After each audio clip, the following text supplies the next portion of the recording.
The CEO's smile faltered as Clark Finch, raising his champagne flute, announced my promotion was still deliberating between me and Gary Miller. It was a public dismissal, a calculated jab, after Tom had just made a fool of Clark at the bar.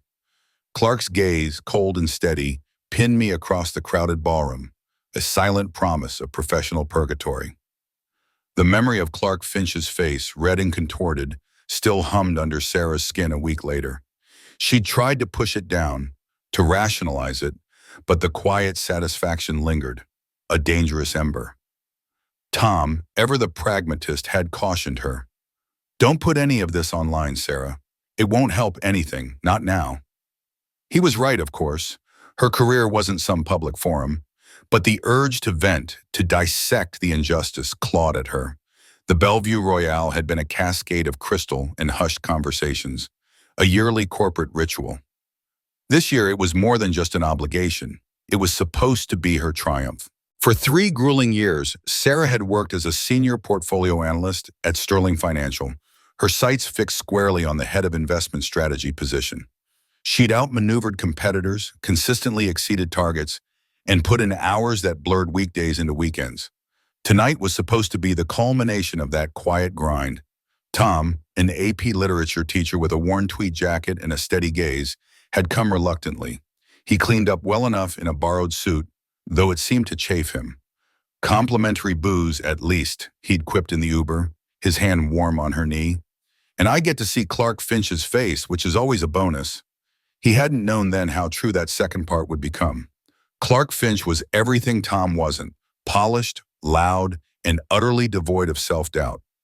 He'd inherited his position, much like his considerable wealth, an entitlement woven into his DNA. His trophy wife, Brenda, perpetually tanned and impeccably dressed, stood by him like an expensive accessory.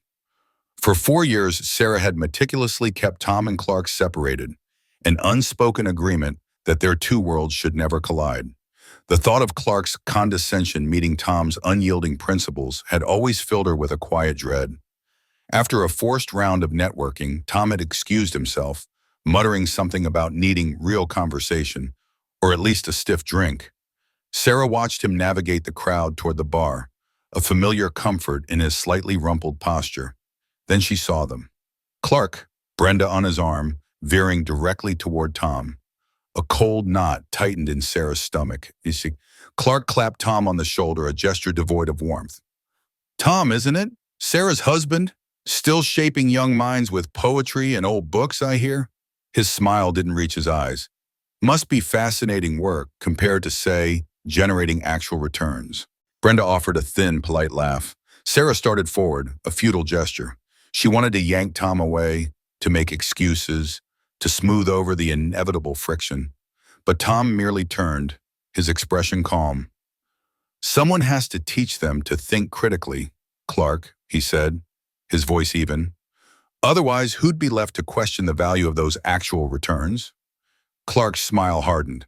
Well, speaking of value, Sarah's promotion for head of investment strategy, it's still deliberating, between her and Gary Miller. Lots of factors at play. The words hung in the air, a deliberate public slight, meant for Sarah's ears, meant to diminish Tom's presence. Tom's eyes, steady and clear, held Clark's. Funny, I thought the only factor in your world was the bottom line, Clark, he replied.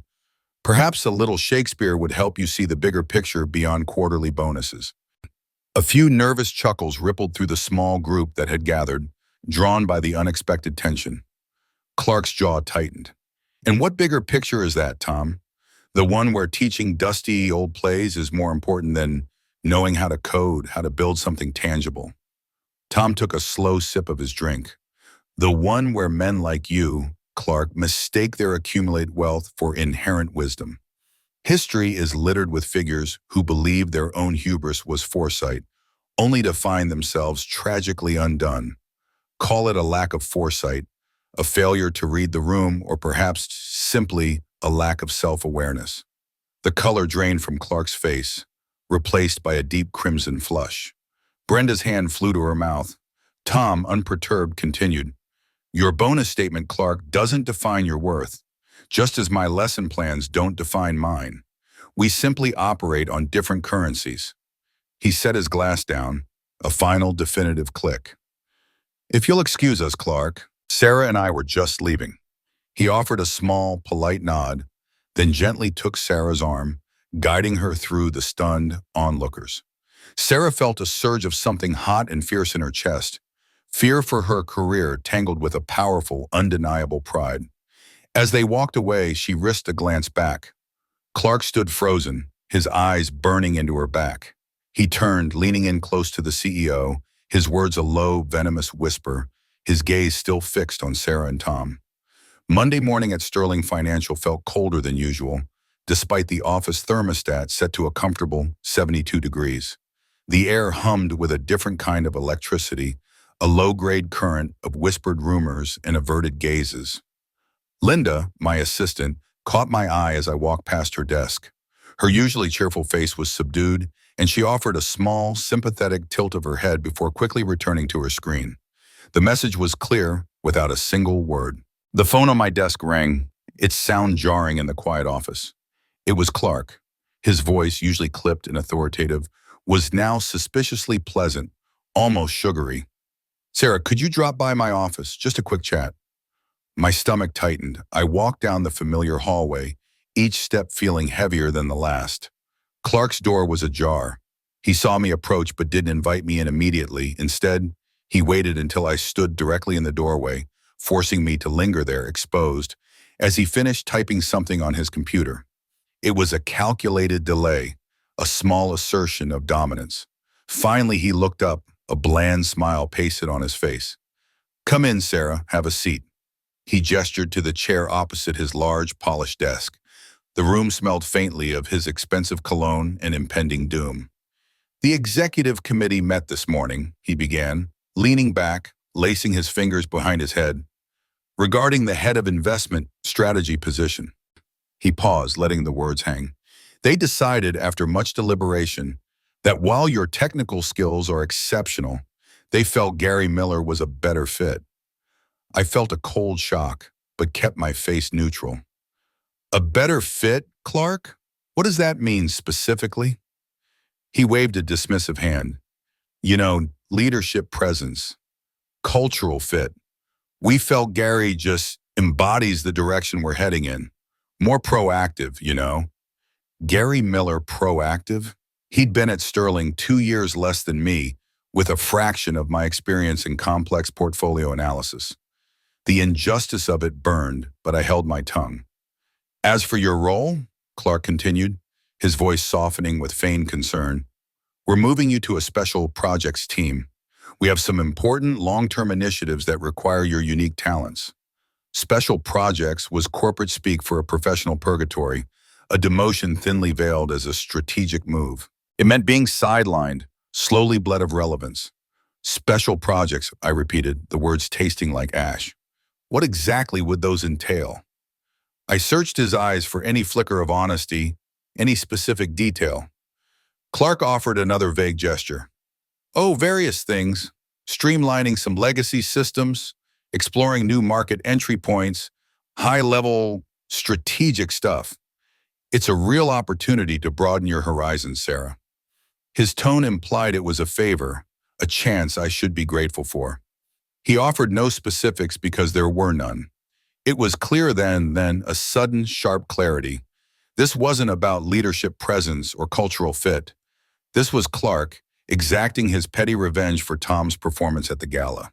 This was the consequence of making him look foolish. I went home, the defeat heavy in my chest, a physical ache.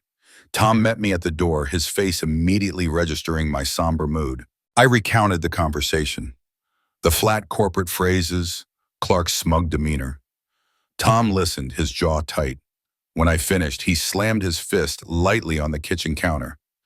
"The man's a viper, Sarah, a petty, small-minded viper. You're better off without him in charge of your professional life, believe me." He wrapped an arm around me, pulling me close. "It's infuriating, I know, but he's not worth it." His words were a comfort, but they didn't erase the anger, the frustration that coiled within me. 3 grueling years, late nights, early mornings, missed dinners, All for this, to be brushed aside with corporate platitudes, a victim of a boss's bruised ego. The crushing weight of those sacrificed years pressed down, threatening to suffocate me. I thought about leaving Sterling, about finding another but the thought of starting over, of the financial commitments, the mortgage, the student loans, felt like a cage. And more than that, there was the injustice. To walk away now would be to let Clark win, to let him get away with it. The weeks that followed confirmed my fears. My special projects consisted of analyzing outdated reports, compiling data no one seemed to use, and attending meetings where my input was clearly an afterthought. My new office was a smaller, windowless cubicle tucked away in a quiet corner of the building, a professional Siberia. The work was tedious, meaningless, designed with clinical precision to sideline and demoralize. I started to notice the subtle shifts. Colleagues who once stopped to chat now offered hurried greetings. Lunch invitations dwindled. There was a mix of pity in some eyes, a clear avoidance in others, as if my demotion was contagious. I felt a growing sense of isolation, a slow-burning resentment that expanded beyond Clark to the entire system that allowed such pettiness to thrive. One evening, staring out our kitchen window as Tom washed the dishes, I finally broke the silence. "I'm not just walking away, Tom," I said, my voice low and steady. The words surprised me with their own quiet conviction. "Not after all this," he turned, his gaze meeting mine. "I'm going to find a way to make him pay." The demotion to special projects freed up a certain kind of time for Sarah. Time away from the high-pressure deadlines and demanding client calls, time that she now repurposed. She began to observe Clark Finch, not overtly, but with a quiet, persistent attention to detail, like a scientist cataloging a new species. She noted his arrival and departure times, the duration of his closed-door meetings, the way he interacted with different staff members.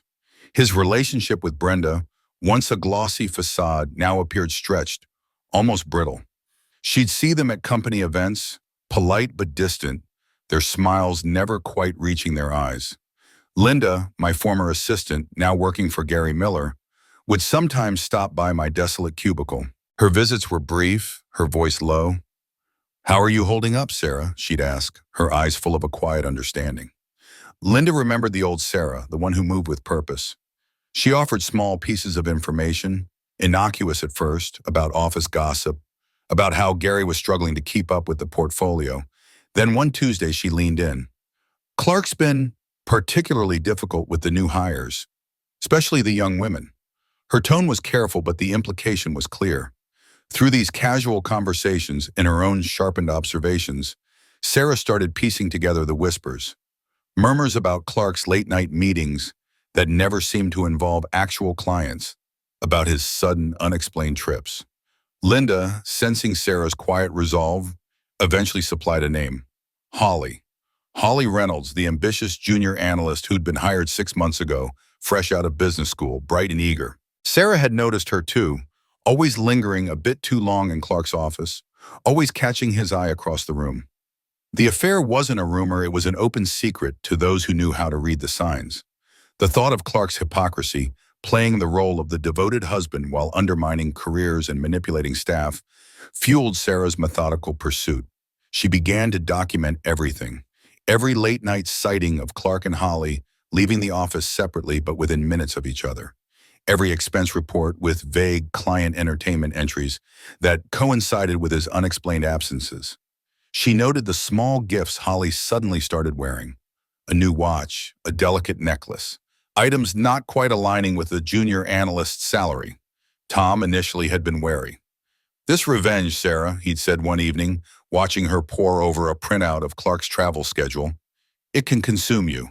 But as she started showing him the patterns, the meticulous notes, the evidence of Clark's brazen abuse of power and company resources, his skepticism slowly gave way to a quiet, firm support.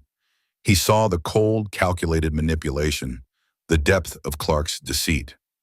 "He really is a snake," Tom conceded, his voice hard. "Just be careful, Sarah. Don't let him drag you down into his pit." Sarah's focus sharpened. She requested access to archived company expense reports and travel logs, citing a need for historical data analysis for special projects. The request, given her demoted status, was unexpected, but also unremarkable enough not to raise immediate flags. She cross-referenced hotel receipts in distant cities with the dates Clark was supposedly attending conferences that no one else in the department had heard of. She flagged restaurant bills for two, often at high-end establishments, attributed to client dinners, but showing no other attendees. The extent of Clark's deception unfolded before her like a meticulously woven tapestry of lies. He wasn't just having an affair. He was using company funds, company time, and company influence to facilitate it, all while maintaining a facade of corporate integrity. He had manipulated Brenda, his wife, his employees, and the company itself. Sarah also started reaching out, subtly, to others she knew Clark had wronged. The senior accountant passed over for promotion twice.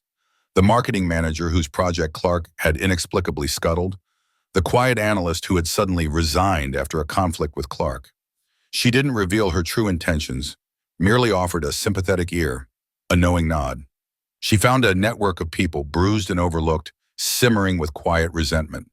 Her plan began to solidify. It wasn't just about exposing the affair, though that was a potent weapon. It was about demonstrating a pattern of unethical conduct, an abuse of power that went to the very core of his professional character. She wasn't just gathering gossip. She was building a case. She understood that to bring down a corporate tyrant like Clark, she needed irrefutable proof, a mountain of evidence, not just whispers and suspicions. Her anger, once a raw, burning sensation, now became a cold, precise instrument. The fluorescent lights of my cubicle cast a sterile glow on the stacks of paper, the open spreadsheets, and the digital files. My new special projects role ironically granted me the access and the time to delve deeper. I continued to pull company records, ostensibly for historical analysis, but with my gaze sharpened for specific details. My focus narrowed on Clark Finch's expense reports. He was good, but not perfect. There were patterns: client entertainment expenses for two, often at high-end steakhouses or trendy city restaurants, on dates that coincided with Holly Reynolds' out-of-town travel requests. I found hotel bills for 2 nights in places like Chicago or Indianapolis, always listed under vague market research trips, but always concurrent with Holly's alleged training sessions in the same cities. Linda, still working for Gary Miller, would sometimes send me old internal memos, often with an attached schedule for past events. "Found these cleaning out some old files, Sarah," she'd say, handing me a stack. "Thought they might be useful for your historical data work." She had no idea the threads I was weaving from those seemingly innocuous documents. One such memo detailed a company retreat in Miami, which Clark had not attended, yet his expense report showed a flight and a luxury hotel stay for 5 days during that exact period. Holly's vacation request form, which Linda had also provided, had her in Miami at the same time. The pieces clicked into place. Company funds, funneled to facilitate an affair, disguised as legitimate business. I also discovered several large, undocumented purchases: expensive jewelry, a weekend spa package at a resort known for its romantic getaways, all charged to a corporate card and ambiguously categorized as employee appreciation gifts or vendor relations. There was no record of these gifts being distributed to any other employee or vendor. The total value amounted to a significant sum. A quiet unease settled over me. There was a moral weight to this, gathering evidence that could destroy a man's career, his marriage. Tom sensed it one evening. "You're getting bogged down," he observed, watching me stare blankly at my computer screen. "Remember why you started this? He didn't just hurt you, Sarah. He's been hurting others too. His actions are far more damaging than yours." Oh, his words grounded me, reminding me that this wasn't just about my demotion. It was about systemic abuse. Digging further, I started seeing patterns in past performance reviews. Clark had a habit of giving glowing reviews and rapid promotions to individuals who quickly became his loyalists, while simultaneously crafting subtly negative but technically justifiable reviews for anyone he perceived as a threat or an independent thinker. I saw the names of good, competent people who had suddenly resigned or been moved to dead-end roles, just as ambitious new hires, often with questionable experience, were fast-tracked. He hadn't just stifled my career. He had been systematically manipulating the careers of dozens. I compiled everything into a detailed dossier, Each page was a precise account, cross-referencing dates, locations, flight numbers, hotel receipts, credit card statements, and internal communications. It was an intricate web of deceit, meticulously unraveled. And then I found something else, buried deep within quarterly reports. A series of stock trades made by an entity linked to Clark's cousin, coinciding precisely with internal, pre-announcement news about mergers or acquisitions that later impacted stock values significantly. This wasn't just about an affair or workplace bullying. This hinted at insider trading, a far more serious, potentially criminal offense. The magnitude of what I was uncovering pushed me to seek outside counsel. I reached out to Mr. Davies, my former mentor, now enjoying a quiet retirement in Florida. He had been a beacon of integrity at Sterling, a man whose quiet wisdom I deeply respected. I flew down on a weekend, armed with a carefully sanitized version of my findings. Mr. Davies listened patiently, his gaze steady over the rim of his reading glasses. "This is serious, Sarah," he said after reviewing my presentation. "Very serious." He advised me on the proper channels, on HR protocols, and crucially, on how to present the evidence without revealing how I'd obtained certain internal documents. "You don't want to get caught in the crossfire linking yourself to a data breach," he cautioned. "Just the facts. Let the facts speak for themselves." A growing sense of urgency now gripped me. The longer Clark stayed, the more people he could harm, the more damage he could inflict on the company's integrity. I returned home and spent another week refining the dossier. I made multiple hard copies, storing them in safe deposit boxes at different banks.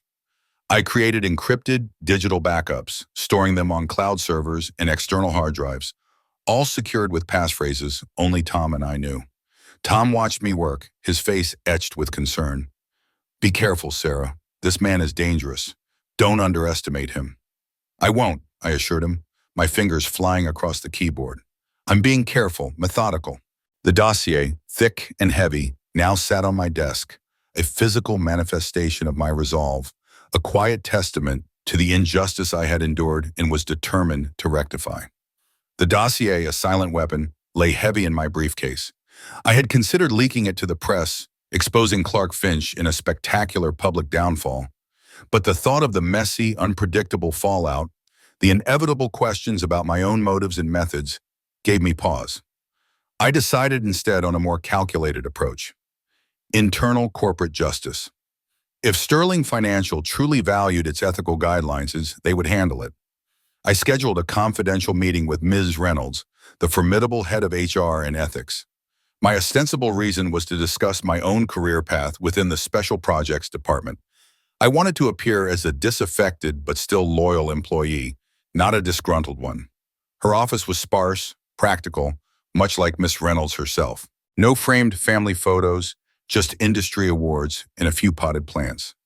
She listened impassively as I began, outlining my initial disappointment with my demotion, my desire to contribute more meaningfully. Then I subtly shifted the conversation. "It's not just about my role, Miss Reynolds," I said, my voice carefully modulated. "It's about a broader sense of unease. Ethical lapses, perhaps, issues that might impact the company's integrity." Ms. Reynolds, a woman who had seen it all in her 20 years at Sterling, simply raised an eyebrow. Her gaze was direct, unwavering. "Sarah, if you have something serious to tell me, I suggest you be direct. Don't waste my time or yours with pleasantries." I took a deep breath. This was it. I slid the slim, redacted binder across her polished desk. "I've been doing some historical data analysis in my new role, Ms. Reynolds," I began, using Clark's own words, "and I've uncovered some patterns. Patterns that suggest a significant misuse of corporate funds and an abuse of power by a senior executive." I withheld names initially, allowing the evidence to speak first. Ms. Reynolds opened the binder. Her expression remained neutral, but her eyes, sharp and intelligent, moved swiftly over the meticulously organized pages. She saw the cross-referenced expense reports, the suspicious vendor invoices, the matching travel itineraries, all coded and highlighted. She saw the financial trail, irrefutable and damning, linking company funds to private luxury, to personal trips, to gifts. The carefully chosen anonymous testimonials describing inappropriate behavior and blatant favoritism clearly outlined a hostile work environment for junior female employees. The initial focus was on the financial and ethical breaches, not the affair itself, which could be spun as personal. "This is thorough, Sarah," she finally said, her voice low. Her face was still, but a muscle twitched in her jaw. She was visibly disturbed. "You understand the gravity of these accusations?" "I do," I replied, meeting her gaze. "And I have more. This is just the tip of the iceberg, Ms. Reynolds. I've focused on what's most provable, most damaging to the company's reputation and bottom line." She closed the binder. "You've presented a very compelling case, Sarah. I assure you this will be handled with the utmost confidentiality. As a whistleblower, you will be protected. We will launch a full, immediate investigation." As I walked out of her office, a mix of adrenaline and quiet dread coursed through me. The trap was sprung. The uncertainty, however, gnawed at me. What if she didn't follow through? What if Clark, with his connections, found a way to spin this? Later that day, I saw Clark in the hallway. He stopped, a smirk playing on his lips. "Still enjoying your special projects, Sarah? Making any groundbreaking discoveries?" His tone was dripping with condescension. I simply offered a small, cool smile. "Always, Clark, always." And I walked past him, a quiet rush of vindication rising above my fear. He had no idea. I called Tom that evening explaining what I had done. He listened intently, then let out a long breath. "I'm proud of you, Sarah," he said, his voice husky. "But I'm also terrified. Just be careful." The following days at Sterling were different. A subtle shift in the office tension, an almost imperceptible undercurrent. People seemed to walk softer, speak in lower tones. Whispers of an internal review began to circulate, though no names were mentioned. It was like a slowly brewing storm, the air thick with anticipation. I watched Clark still strutting through the office, still oblivious. His downfall was meticulously planned, every thread pulled, every knot tied. But the waiting, the agonizing anticipation of when the hammer would finally fall created an anxious knot in my stomach that refused to loosen. Stick around to the end to see how life's costly choices unfold. Days crawled by, a week, then two. The internal review whispers continued, but Clark Finch still held court, still walked with that arrogant swagger, still made dismissive remarks. I began to doubt.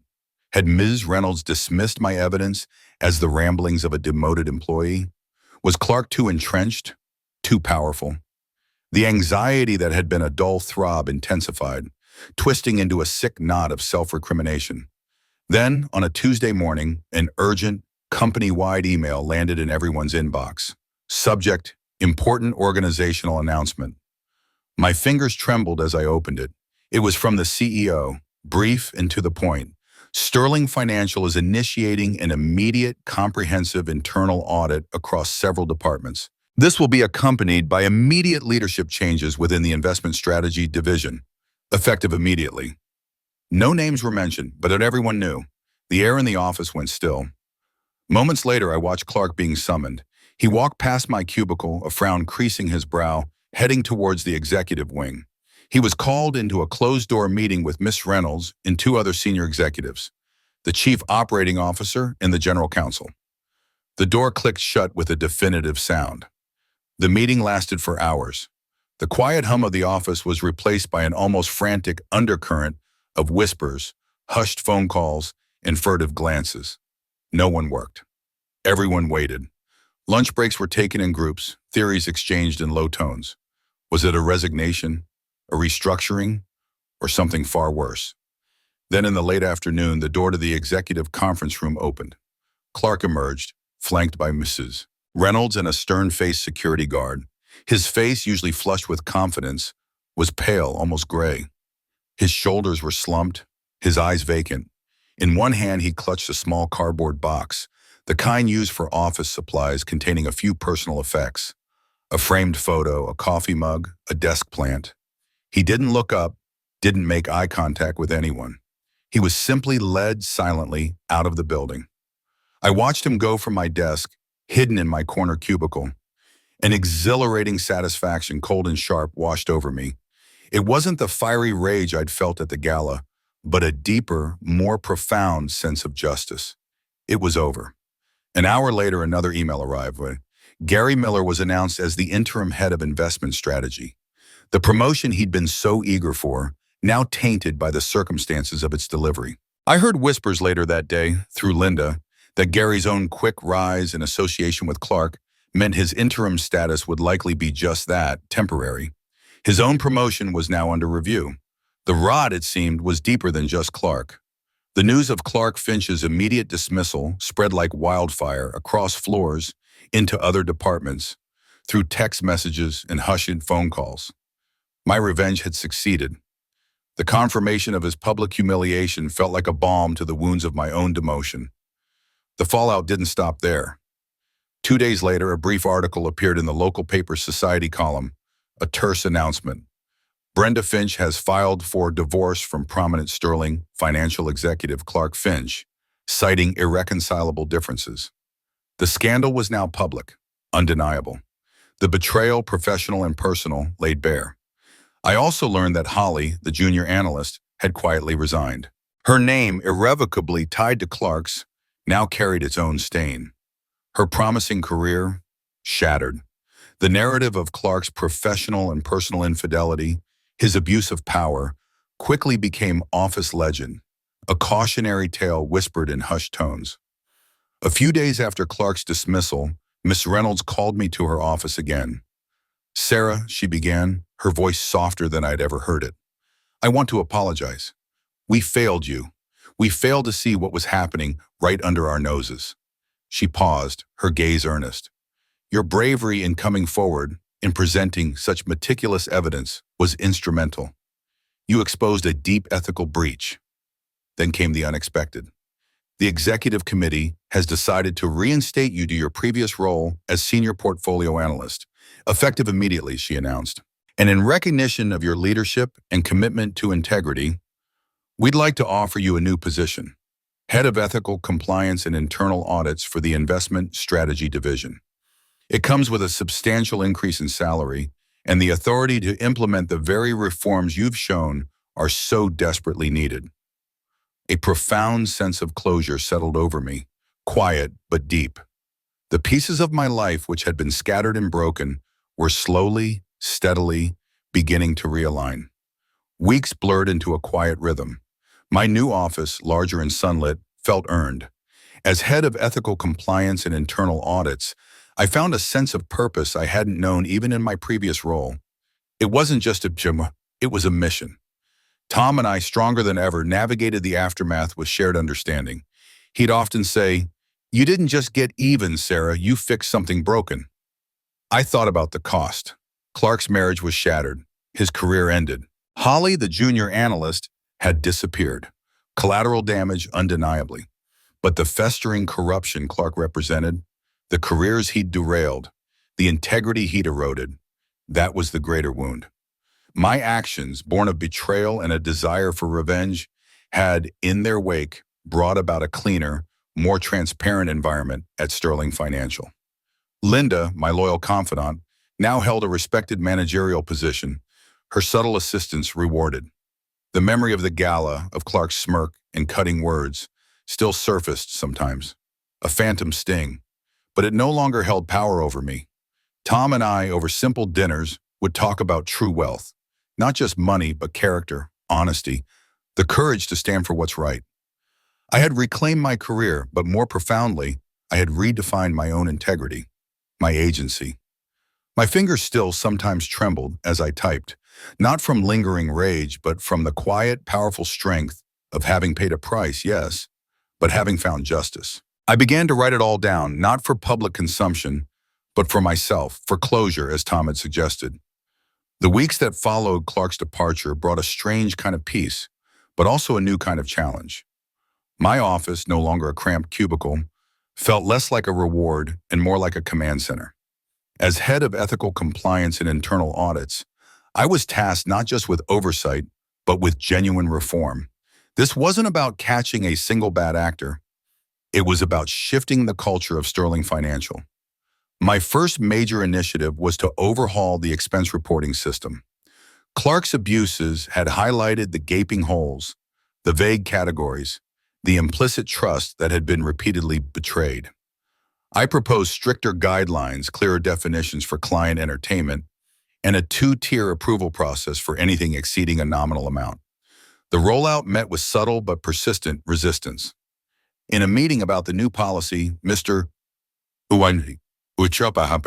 Henderson, a senior manager in the marketing department, who had been at Sterling for 25 years, sighed loudly. Sarah, with all due respect, this feels like an awful lot of red tape. We're professionals here. We know how to manage our budgets. Do we really need to nickel and dime every lunch receipt? His tone was polite, but his meaning was clear. This is unnecessary, and you're making our lives harder. I felt the quiet pushback. Colleagues would smile and nod during presentations, but their eyes held a weariness, a reluctance to change habits ingrained over decades. They weren't openly defying me, but they weren't exactly embracing the new transparency either. It was a slow battle, chipping away at complacency. I launched a series of workshops, not just to explain the new rules, but to emphasize the why behind them, focusing on the company's reputation, on rebuilding trust, on the long-term benefits of integrity. The turnout was mandatory, but the engagement varied. Tom, as always, was my sounding board. "You're trying to turn an ocean liner," he'd said one evening, watching me review the lackluster feedback from a recent workshop. "It doesn't happen overnight. Just keep steering." His steady presence reminded me that this was a marathon, not a sprint.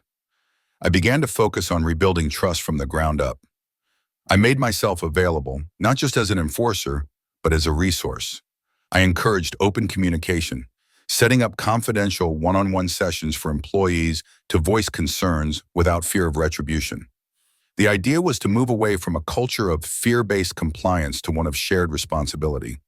During one of my first internal audits, focusing on general expense reports across a range of departments, I noticed a minor but recurrent issue: small, consistent overestimations on mileage, slightly inflated claims for office supplies.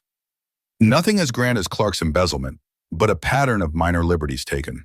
Each one, on its own, was insignificant, easily dismissed as an oversight. Collectively, they represented a quiet erosion of ethical standards. It wasn't just one bad apple. It was the slow decay that happens when no one is watching closely, or when everyone believes it's just how things are done. I decided to implement a new anonymous reporting system, a digital suggestion box for ethical concerns, guaranteeing absolute confidentiality. The initial reports trickled in slowly. A few about minor conflicts of interest, one about a manager taking credit for a subordinate's work, but nothing earth-shattering. It highlighted the lingering fear, or perhaps the apathy, that still permeated parts of the organization. I understood then that changing a corporate culture was far more complex than simply exposing a corrupt executive. It required patience, persistence, and a quiet, unyielding determination. I wasn't just enforcing rules. I was trying to change hearts and minds. One small policy, one careful conversation, one honest audit at a time. Despite the inherent challenges, a quiet fire burned within me. My leadership, though still in its nascent stages, was beginning to subtly shift the landscape at Sterling Financial, one careful step at a time. With the new expense policies firmly in place and the anonymous reporting system slowly gaining traction, my attention began to drift toward the deeper currents of Sterling Financial. My role wasn't just about internal behavior. It was about protecting the company from systemic risks. I started to scrutinize investment strategies, particularly in emerging markets, where oversight could sometimes be looser, opportunities for illicit gain greater. An anomaly in a series of high-value trades caught my eye. They were complex, executed through a web of intermediaries, ultimately pointing to a relatively unknown shell company registered in a tax haven. The sheer volume and frequency of these trades, given the company's obscure profile, struck me as unusual. It felt less like strategic investment and more like a conduit. I pulled archived internal communications, old trading logs, even some of Clark's past, less scrutinized records. It was like sifting through sand for grains of gold. Slowly, painstakingly, I started to uncover indirect links, not direct, undeniable connections to Clark, but faint threads to individuals he had once favored, or to offshore entities that had, at one point, done business with Sterling under his previous oversight. The complexity of the financial trail suggested a sophisticated, long-term scheme, far beyond the petty embezzlements of an affair. This felt bigger, colder, more dangerous. Tom noticed my late nights, the way I'd bring home encrypted fuels and pour over them in our study, the blinds always drawn. "You're getting too deep, Sarah," he'd said one evening, placing a mug of tea beside my laptop. "This isn't just about office ethics anymore, is it? This feels like real trouble." His voice was low, laced with concern. I looked up, the glow of the screen reflecting in my eyes. "It's about making sure Sterling doesn't have another Clark Finch situation. Or worse, Omar." I assured him I was being careful, that I knew my limits. But a growing unease settled in my stomach. What if Clark had been a part of this? A small cog in a much larger machine? What if this was the real reason he had to be removed, and my dossier had merely provided a convenient excuse? I realized I needed expertise beyond what Sterling's internal audit team could provide without raising alarm bells. I discreetly reached out to a trusted external forensic accounting firm, one I'd worked with on a prior, less sensitive project. I presented them with a sanitized hypothetical scenario, a series of complex transactions that needed a deeper dive for risk assessment. Their initial findings were stark. The patterns of money movement, the layering of transactions through various jurisdictions, the sudden spikes in certain asset classes, it all pointed to something far more serious than just misuse of company funds. It indicated potential money laundering, perhaps even a larger scheme of illicit gain. This was no longer just about protecting Sterling's internal culture. It was about protecting its very reputation, its standing in the financial world. I understood then the systemic nature of this new threat. It wasn't just one rogue executive. It could involve multiple parties, both inside and outside Sterling, working in concert. This was a deep-seated rot, far more insidious than Clark's personal indiscretions. I presented my preliminary findings to Ms. Reynolds. Her usual composure fractured slightly as she absorbed the details, the complex flow charts, the red flag transactions. "This is profound, Sarah," she murmured, her voice tight. "If this is true, it could shake Sterling to its core." The weight of this new, larger investigation settled heavily on my shoulders. The stakes were higher now, far beyond my personal career or even Clark Finch's petty revenge. This was about the integrity of an entire institution, and I was holding the first threads of a very dangerous unraveling. The report from the external forensic accounting firm landed on my desk, a thick binder filled with charts, graphs, and the cold, unfeeling language of financial malfeasance. It confirmed my worst fears. The shell company was indeed a front, and the complex web of transactions was indicative of widespread illicit activities. Money laundering, perhaps, or a sophisticated scheme to divert corporate profits for personal gain on a scale far beyond Clark Finch's petty abuses. This was institutional rot. Ms. Reynolds, her face grim, called for an immediate, top-secret internal investigation. It was codenamed Project Clean Slate, a darkly ironic title given the depth of the corruption we were uncovering. Our core team was small. Ms. Reynolds, myself, and two trusted legal counsels from an outside firm, vetted for their discretion and expertise in financial crime. We worked in a secure, isolated conference room, mapping out the network of shell companies, tracing the flow of illicit funds, identifying the complicit individuals. As the intricate diagram on our whiteboard grew, a chilling sense of betrayal settled over me. Names I recognized, names of executives I had respected, started appearing as indirect beneficiaries, or as individuals whose actions had facilitated the scheme. This wasn't just Clark. This was deeply embedded. The scope of the financial misconduct was staggering, potentially jeopardizing Sterling's very future if exposed publicly without a controlled response. Tom, seeing my exhaustion, the drawn look on my face, the new habit of checking my rearview mirror, grew increasingly concerned. "Sarah, this is too big," he'd urged, his hand tight on my arm. This isn't just a corporate battle anymore. This could be dangerous. He wasn't wrong. The stakes had risen dramatically. I started taking precautions. We installed new security cameras around our house, reinforced the alarm system. I even bought a discreet personal alarm, a small device that felt heavy and cold in my palm, a reminder of the quiet menace now shadowing my life. It was a measure of reassurance, however small. Our team operated under extreme secrecy. All communications were through encrypted channels, all documents secured in a locked safe that only Ms. Reynolds and I had access to. The fear of internal leaks, of retaliation from powerful, desperate individuals, was a constant, unspoken threat that hung in the air like a heavy fog. Miss Reynolds, her voice grave, had advised me, "Trust no one, Sarah. Not outside this room, not until we have everything." As we meticulously pieced together the evidence, I identified a critical data server. It was an old, unassuming server tucked away in the deepest recesses of Sterling's IT department, a relic that most IT staff rarely touched. But our forensic analysis indicated it held the most damning digital evidence: archived emails, financial transaction logs, and internal memos that would irrefutably link multiple high-level executives to the illicit activities. It was the nerve center of the entire scheme. The plan began to coalesce.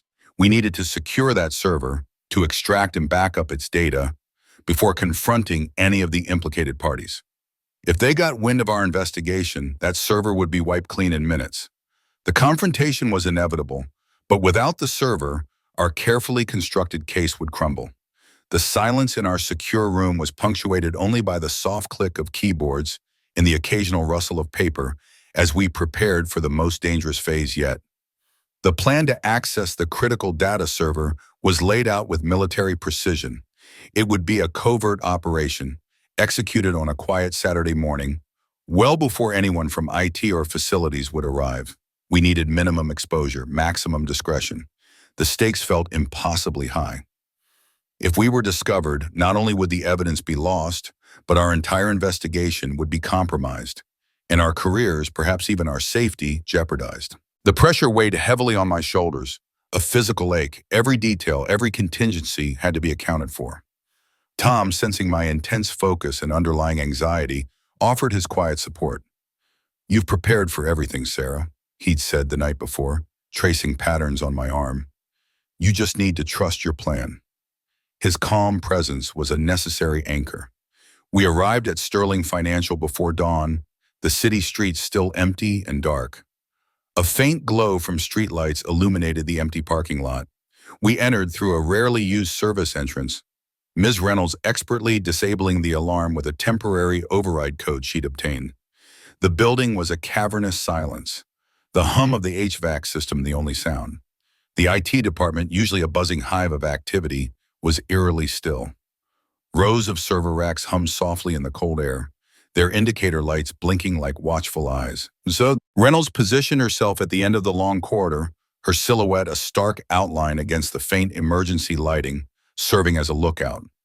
Our forensic IT specialist, a quiet woman named Dr. Chen, who had been discreetly brought in from the external firm, and I moved deeper into the server room.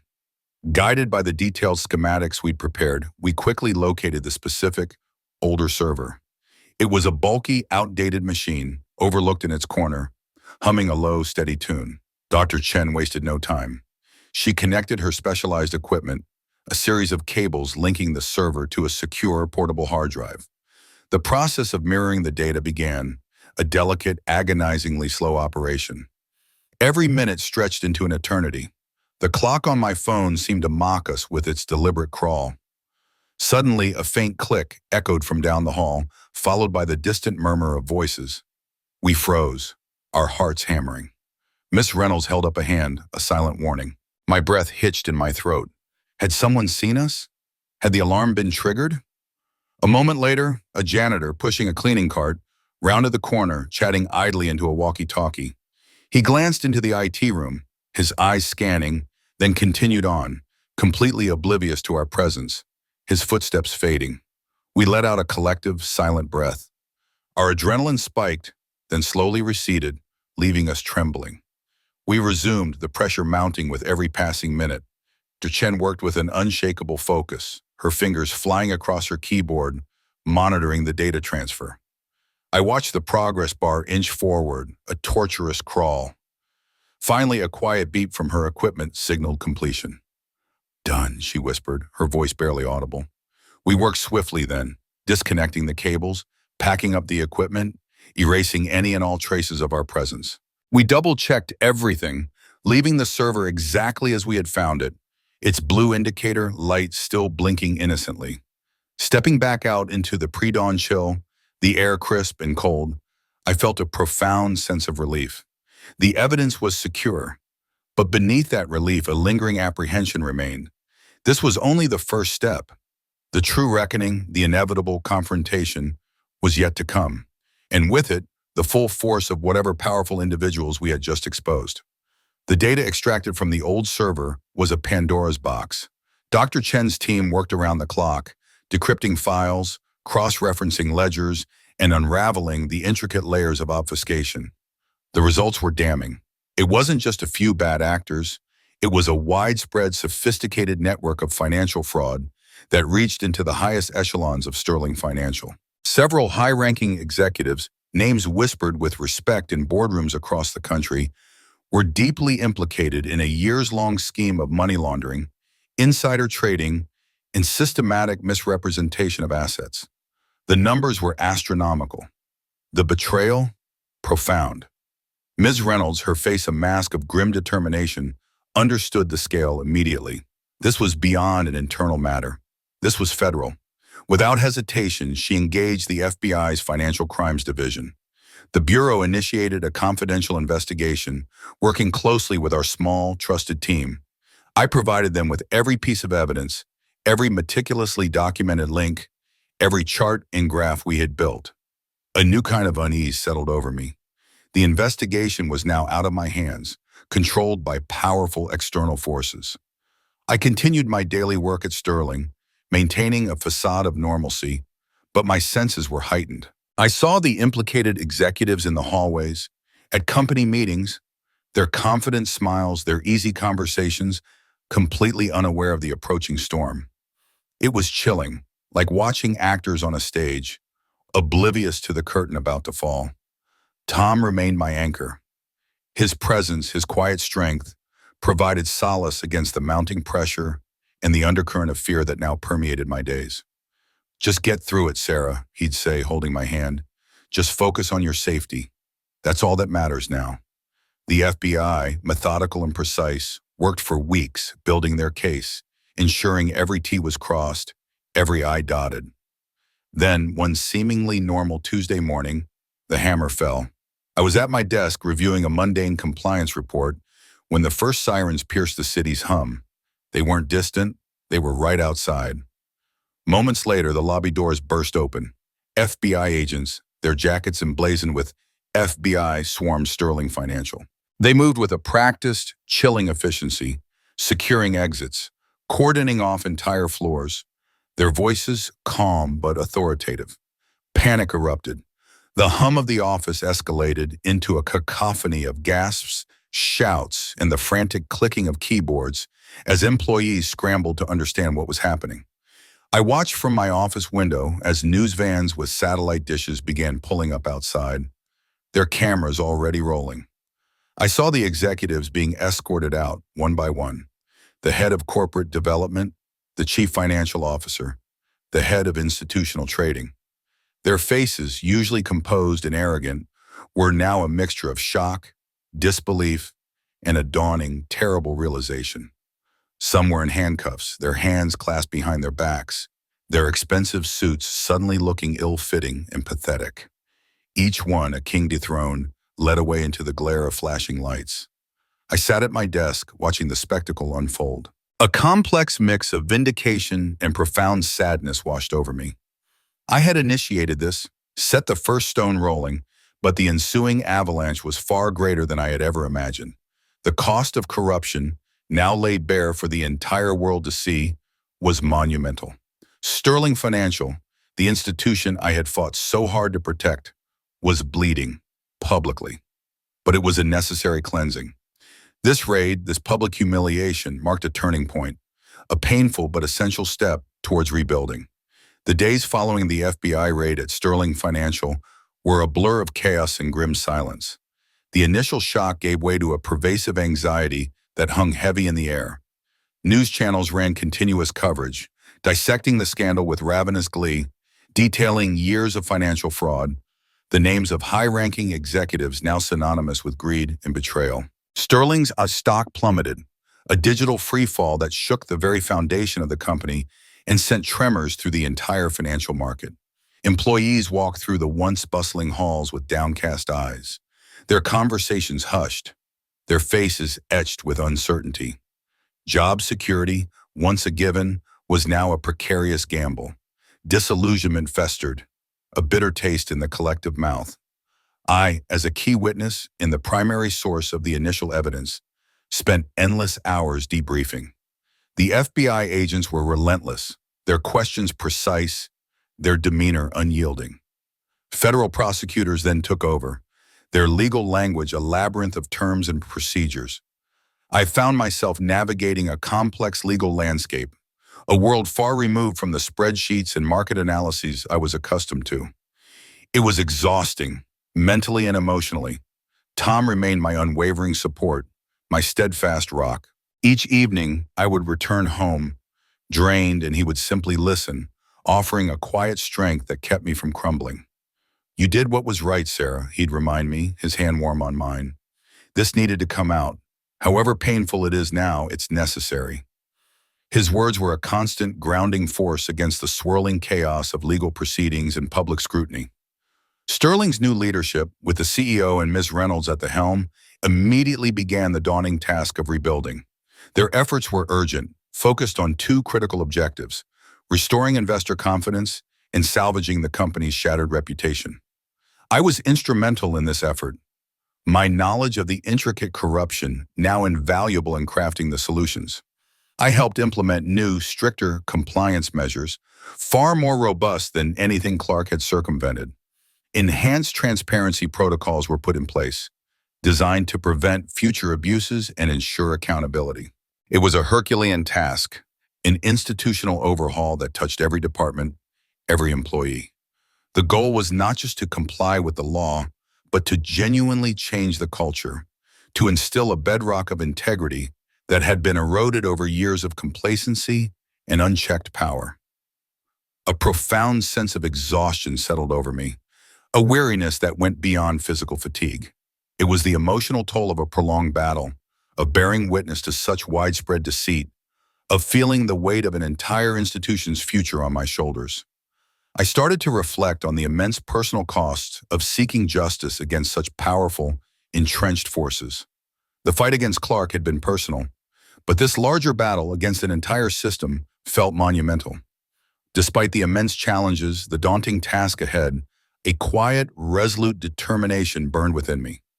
I had started this. I had helped expose the rot. And now I would see Sterling Financial through this painful, necessary cleansing, whatever the personal cost. The path ahead was uncertain, but my purpose was clear. Months turned into a year. Sterling Financial, though smaller, stripped down, and significantly bruised, slowly began to stabilize. The stock market, a fickle beast, eventually began to show signs of renewed, if cautious, confidence. The company that emerged from the wreckage was leaner, perhaps, but it was also stronger, built upon a newly laid foundation of genuine ethics and transparency. My role expanded organically, making me an indispensable figure in the new Sterling. I oversaw not just compliance, but the systematic restructuring of internal controls, the implementation of rigorous ethical training, and the cultivation of a workplace culture where integrity was not just a buzzword, but an expectation. It was a slow, deliberate process, but I saw the changes, felt the shift. Trust, once shattered, was carefully being rebuilt, brick by painstaking brick. Tom and I found a renewed sense of peace in our quiet Midwestern life.